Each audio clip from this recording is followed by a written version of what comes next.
आम बर्चणा महोत्सव उद्घाटित उत्सव जाजपुर जिला बर्चणा कला संस्कृतिर परिभाषा ऐतिह्य स्वाभिमान गणपर्व आम बर्चणा महोत्सव आज एक रंगारंग परिवेश मध्य उद्घाटित होईछि।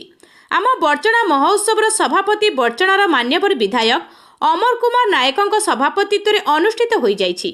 एही कार्यक्रम में मुख्य अतिथि भाव ओडिशार उपमुख्यमंत्री तथा कृषि विद्युत शक्ति मंत्री कनक वर्धन सिंहदेव बर्चणा एक संस्कृति संपन्न स्थान।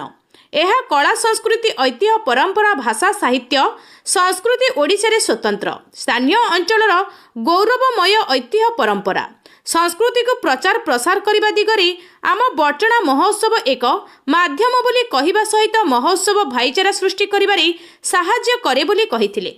मुख्य वक्ता भावे जाजपुर सांसद डॉक्टर रवींद्र नारायण बेहेरा बर्चणार गौरवमय ऐतिह्य परंपरा पौराणिक ऐतिहासिक तथा धार्मिक परंपरार महान गौरव उपरे आलोचना करथिले। सम्मानित अतिथि भावे धर्मशालार मान्यवर विधायक हिमांशु शेखर साहू महोत्सव भाईचारा एकता सूत्र रे बांधी रखिया पई एक माध्यम बोली कहिथिले। आम बर्चणा महोत्सव कमिटीर संपादक दिलीप कुमार चौधरी वार्षिक विवरणी पाठ करथिले। बलराम रणा अतिथि परिचय और स्वागत भाषण देथिबा बेले अमीय कुमार दास धन्यवाद अर्पण करथिले।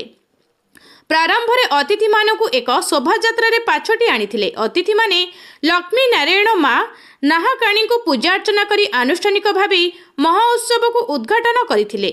शेषरे रंगारंग सांस्कृतिक कार्यक्रम अनुष्ठित होइथिला। जाजपुररू जिला प्रतिनिधि ध्रुवचरण साहू रिपोर्ट निर्भीक न्यूज।